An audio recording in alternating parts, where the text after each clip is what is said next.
Hay una frase que me repito todas las noches, sobre todo cuando he tenido un día de esos pesados, porque algunos creen que los pastores no tenemos problemas, estrés, angustias. Las tenemos, somos humanos.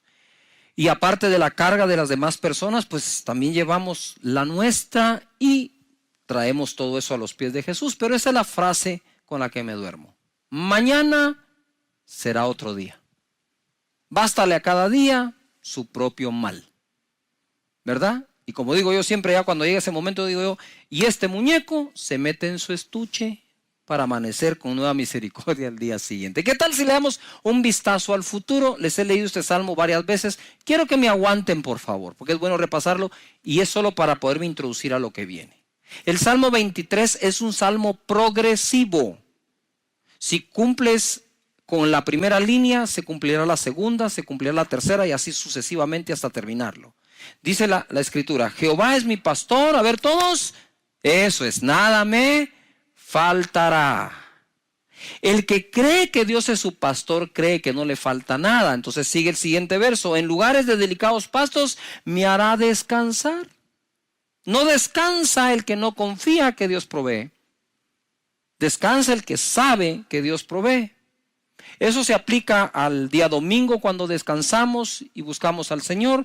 Eso se aplica en la tarde cuando termina la faena del día y podemos descansar. Eso se aplica en tiempos de angustia, persecución y estrechez. Descansar en el Señor, que nada nos faltará. Y entonces descansamos. Luego junto a aguas de reposo me pastoreará. Él pastorea al que descansa porque confía que no le falta nada.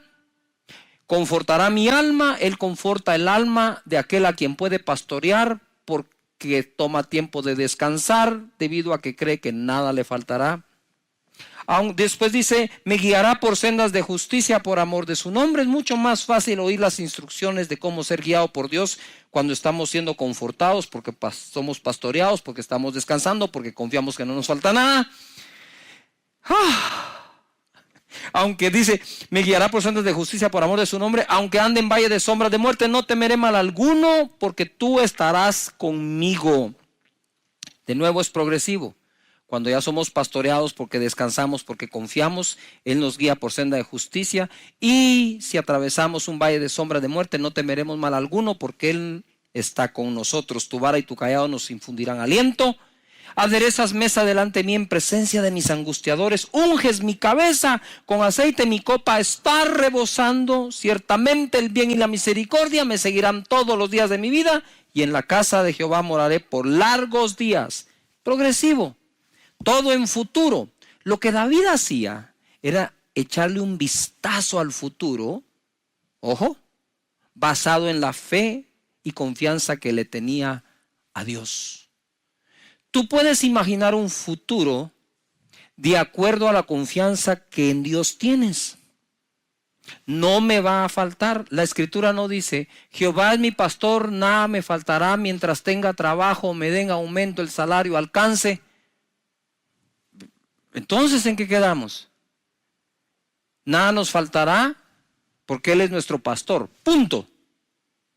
Y luego va progresando el salmo y le echa un vistazo. Dice, e incluso considera, mira, David era un hombre de tanta fe, está dentro de los héroes de la fe en Hebreos 11. Sin embargo, él está considerando un futuro aún peligroso.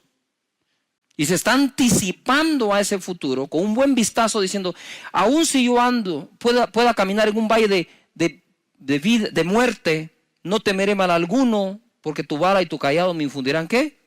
Aliento.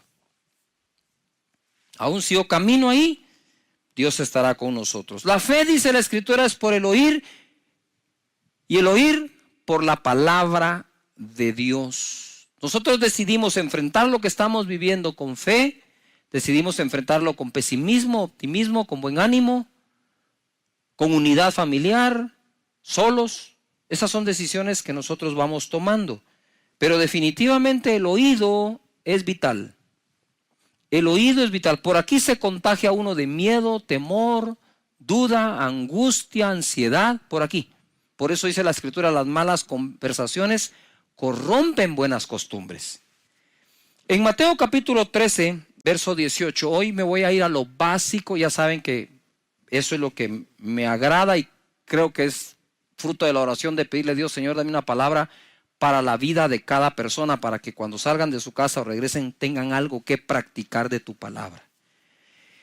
Y la parábola del sembrador fue la primera que Jesús habló y dijo, si no entienden esta parábola, ¿cómo van a poder entender el resto? Y es muy sencilla, pero a la vez profunda. En el verso 18, Mateo 13 dice, oíd pues vosotros la parábola del sembrador.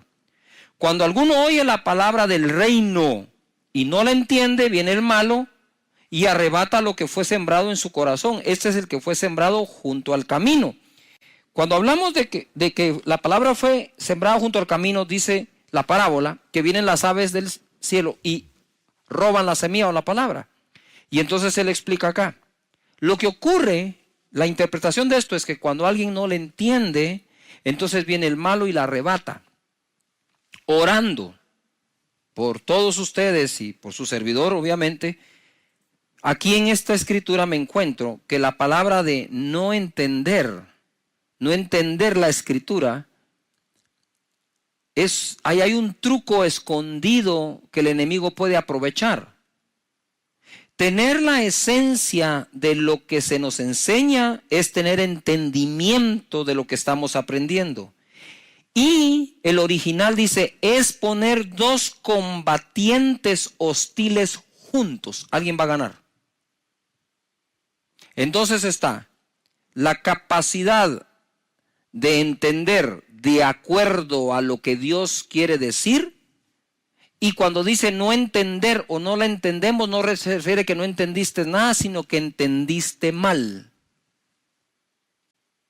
Quiero de nuevo, entendiste mal. Mal, el maligno. Él sembró otro entendimiento.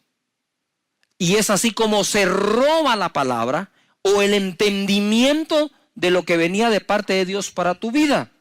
El enemigo roba la palabra por medio de darnos otro entendimiento. Él no desea evitar la renovación de nuestro entendimiento, sino darnos otro para que seamos transformados, pero no de manera que experimentemos la voluntad de Dios, sino opuesta a eso.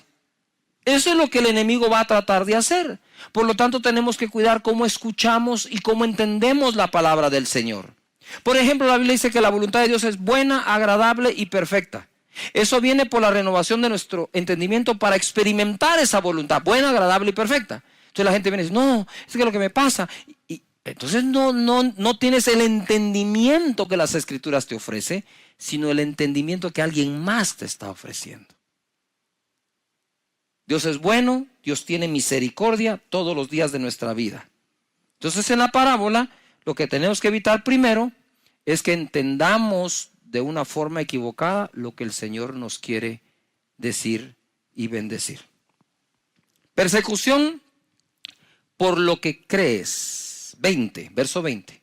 Y el que fue sembrado en pedregales, este es el que oye la palabra y al momento la recibe con gozo. Tiene un pico de emoción, de gozo impresionante, pero no tiene raíz en sí, sino que es de corta duración, pues al venir la aflicción o la persecución por causa de la palabra, luego tropieza. Ojo, cuando la Escritura dice que es de corta duración, aquí lo voy a ampliar un poco más a la vida. Existen personas que son de corta duración en todo lo que hacen. Siempre están cambiando lo que hacen. Todo les dura muy poco tiempo. Como decía mi mamá, mira, Cash, me decía él, no seas arranque de macho y parada de mula, me decía. Es decir, arranca como caballo de carrera y cuando para se siembra, que no hay quien lo mueva. Y entonces ella también me decía, ay, mira, Cash, tenés que aprender a no ser 14 oficios o 7 oficios, 14 necesidades. Esos proverbios me fueron penetrando poco a poco a mi mente y dándome a mi entendimiento cosas que me sirven para vivir el día de hoy. Entonces las personas que suelen sobreemocionarse positivamente, también suelen afligirse y entrar en temor con la misma intensidad que se gozaron, perdiendo así algo que habían ganado. ¿Y por qué estoy enseñando esto? Porque creo que por el Espíritu de Dios puedo ver cómo, debido a todo lo que pasa en esta crisis, hay mucho altibajo emocional. Un día estás, wow, mañana salimos, otro día, ya volvieron a decir tal cosa. Y ahora nos dijeron y ahora nos dicen otra. Y eso va causando, va drenando nuestras emociones. Y mire, eso trae un cansancio y trae una fatiga que es difícil soportarla. A mí me pasa, por eso te estoy predicando esto. Porque a mí me pasa también, y esta es la palabra que me ha dado para que me pase menos o pueda yo sobreponerme a esto. Estas son aquellas personas que cuando todo va bien, ellos están bien. Te repito de otra forma. Son aquellos que están bien cuando todo va bien. Están mal cuando las cosas van mal. Todo estará bien mientras les vaya bien. Estos tropiezan, dice la Escritura, es decir, cambian su caminar y aún su destino por miedo. Corta duración. Has leído 3 capítulos de 15 libros, pero ni uno entero. Yuhu, corta duración. Los proyectos nos van a gustar si son en corto, no en largo. Entonces, cuando soy una persona dada a la corta duración, y luego entonces me emociono cuando recibo la palabra de Dios, pero le aplico la misma conducta de mi carácter. Le aplico a la Escritura la misma conducta diciendo, wow, sí, gloria a Dios, aleluya. Y para abajo otra vez. Entonces hay que componer el oído para entender, hay que componer el carácter también en nuestra vida para tener una mejor tierra para la palabra que Dios nos está dando. Esta palabra de Dios, según Hebreos 4:12, dice que es así. Porque la palabra de Dios es viva y eficaz y más penetrante o cortante que toda espada de 2 filos, ojo, y penetra hasta partir el alma, donde están todas las emociones, y el espíritu, que es el que se conecta con Dios, las coyunturas y los tuétanos, y discierne los pensamientos y las intenciones del corazón. La palabra que Dios te quiere dar constantemente está viva, tiene vida, está viva y es eficaz, es eficiente, es algo que me va a hacer lograr algo bien hecho. Esta palabra, según Mateo 13:22, dice, el que fue sembrado, esta es la tercera tipo de tierra, entre espinos, este es el que oye la palabra, todo la oye, pero el afán de este siglo, el afán de este siglo y el engaño de las riquezas ahogan la palabra y se hace infructuosa. Mas el que fue sembrado en buena tierra, ese es el que oye y entiende la palabra y da fruto. Ojo, la oye, la entiende y da fruto y produce al 100, 60 o 30 por 1. Es un error creer que la buena tierra es únicamente aquella que da 100% del fruto. ¿Qué estamos diciendo en la parábola del sembrador? Es cuando Dios te da una palabra, cuando oyes una prédica, si dieras el fruto de esa palabra, dieras solo el 30%, ya eres buena tierra, así que no hay ninguna condenación. Pero si nosotros vamos limpiándonos de espinos y de abrojos, del afán de la vida, del engaño de la riqueza, de las emociones mal manejadas y de no entenderla, entonces podemos crecer del 30 al 60 al 100%. Hay gente que da más fruto, gente que da menos fruto, pero si ya estás en el 30, eres buena tierra y te declaro buena tierra para la palabra de Dios. Ojo, la palabra de Dios es una buena semilla todo el tiempo y está viva y es eficaz. Sin embargo, se puede ahogar y volverla no fructífera por miedo del afán de este siglo. ¿Qué es el afán de este siglo? Familia que estás allí. El afán de este siglo es básico, elemental. ¿Cuál es? Que comer, que vestir, trabajo, paga, salario, empresa, ventas. ¿No es eso el afán de todos los días? ¿No es eso a lo que salís todos los días cuando vas a trabajar? Y luego a veces se nos acusan a las personas que queremos enseñarles cómo a través de la palabra de Dios les va bien ahí. Cuando, si no puedo llevar la palabra de Dios a mi trabajo y a la familia, ¿a dónde la puedo llevar? Entonces, lo que quiero decirte en esta oportunidad es que si tengo resuelto el problema del afán por la vida, no el ingreso mensual para la vida, sino el afán de la vida.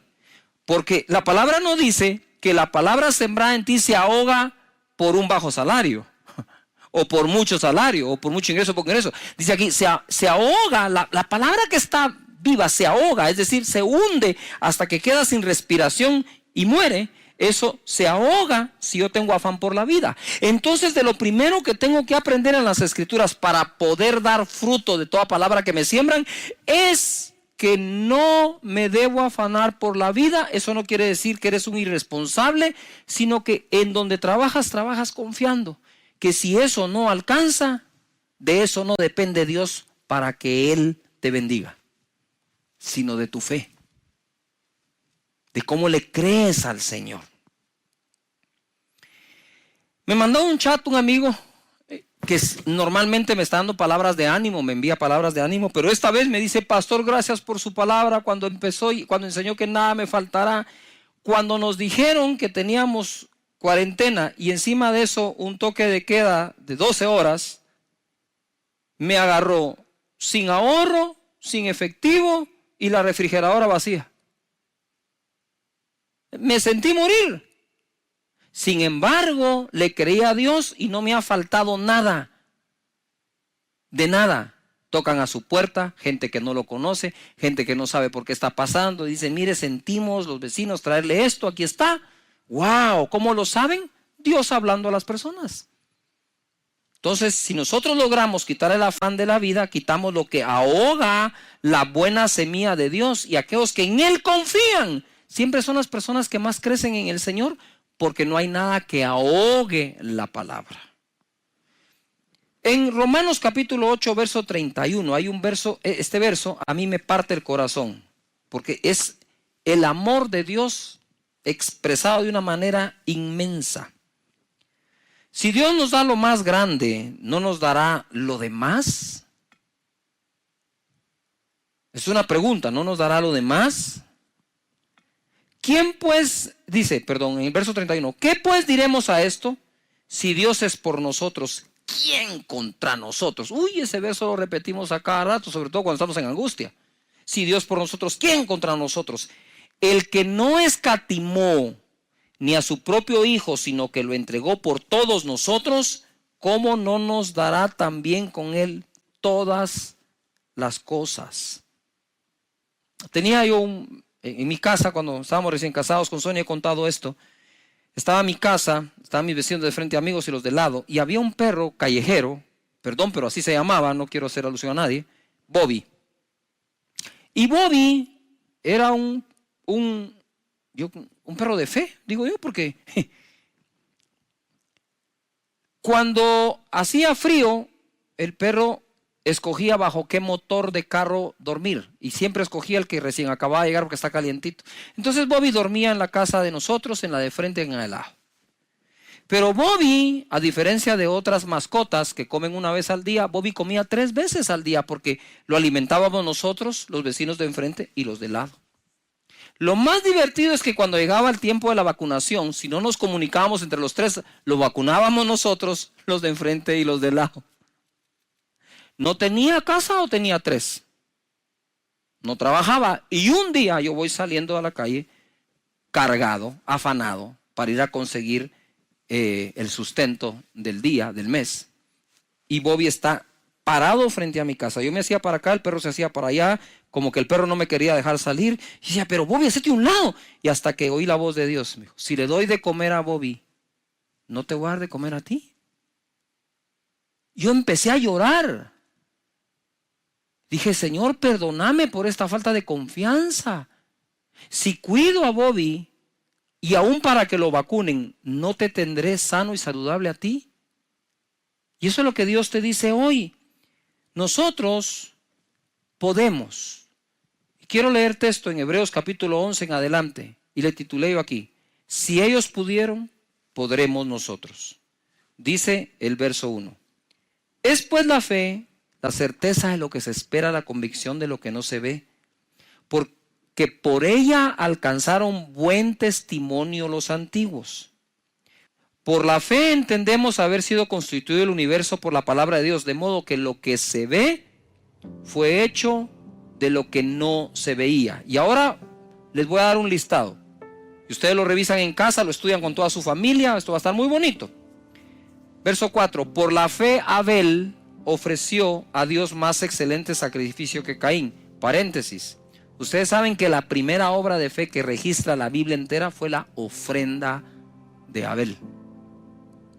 Y por eso él alcanzó mejor testimonio que su propio Caín, que lo llegó a matar de envidia.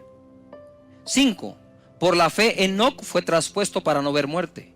7, por la fe Noé, cuando fue advertido por Dios acerca de cosas que aún no se veían, etc. Entonces por la fe Abel, por la fe Enoc, por la fe Noé. Verso 8, por la fe Abraham, siendo llamado, obedeció para salir del lugar que había de recibir como herencia y salió sin saber a dónde iba. Por la fe habitó como extranjero en la tierra prometida, como en tierra ajena, morando en tiendas con Isaac y Jacob, coherederos de la misma promesa.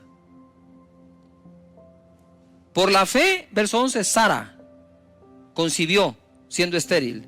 Verso 20, por la fe bendijo Isaac a Jacob y a Esaú respecto a cosas venideras. Verso 21, por la fe Jacob. Verso 22, por la fe José. Verso 23, por la fe Moisés. Verso 30, por la fe cayeron los muros de Jericó después de rodearlos 7 días. Por la fe Rahab. Verso 32, ¿y qué más digo? Porque el tiempo me faltaría contando de, por la fe Gedeón, por la fe Barak, por la fe Sansón, por la fe Jefté, por la fe David, así por la fe Samuel y por la fe todos los profetas. ¿Quiere que le presente otra fórmula? No funciona otra fórmula. La fórmula que funciona es por la fe.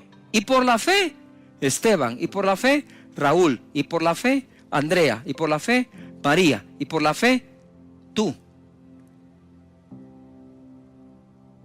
Por la fe tú. Dice la escritura en el verso 33, mire lo que lograron por la fe. Todos. O sea, más, como dicen en mi tierra, más claro no canta un gallo, pues. Ya está claro cómo es. Verso 33. Que por fe, ¿por qué? Por fe, así es, por fe. Certeza de lo que se espera, convicción de lo que no se ve. Y estamos en medio de una situación mundial en donde tenemos que caminar por fe, no haciendo caso a lo que vemos, sino a aquello que Dios ha prometido. Por la fe conquistaron reinos, hicieron justicia, alcanzaron promesas, taparon boca de leones, apagaron fuegos impetuosos, evitaron filo de espada, sacaron fuerza de debilidad, se hicieron fuertes en batallas, pusieron en fuga a ejércitos extranjeros. Las mujeres recibieron sus muertos mediante resurrección, mas otros fueron atormentados, no aceptando el rescate, a fin de obtener mejor resurrección.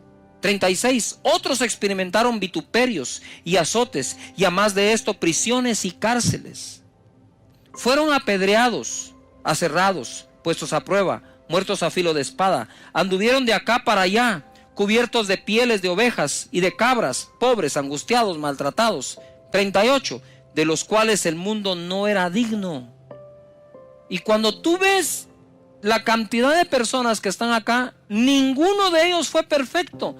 No fue precisamente, como decimos, el santo de nuestra devoción, pero fueron agradables delante de Dios y alcanzaron buen testimonio porque a Dios le creyeron. Verso 39.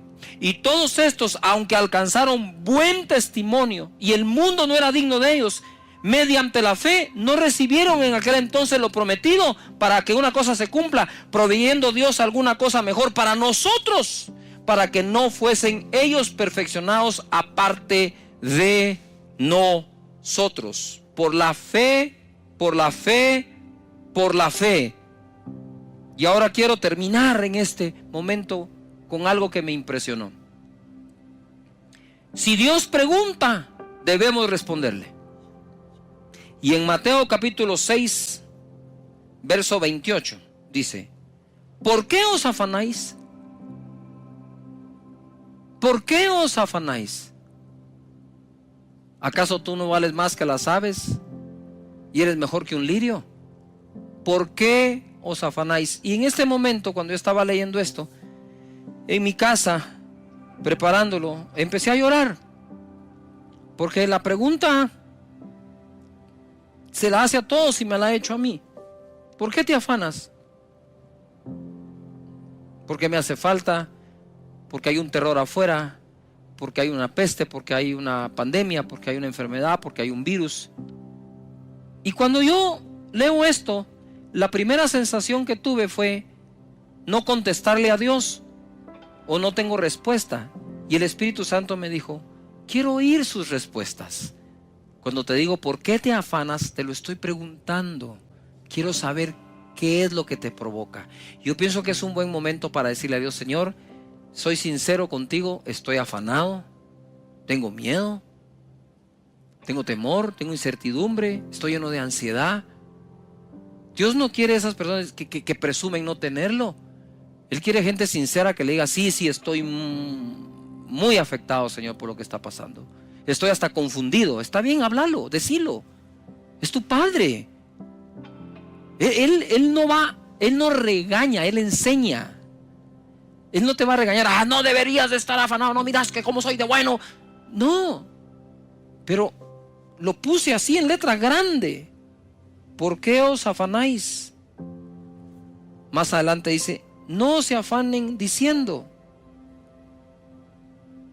No se afanen por el día de mañana. Bástale a cada día su propio mal. Y por eso empecé diciendo en esta predicación: mañana será otro día. Mañana será otro día. Padre, gracias te doy por cada hogar conectado, por cada casa, por cada conexión, por cada persona. Estamos cargados, Señor. Te lo reconocemos, lo aceptamos.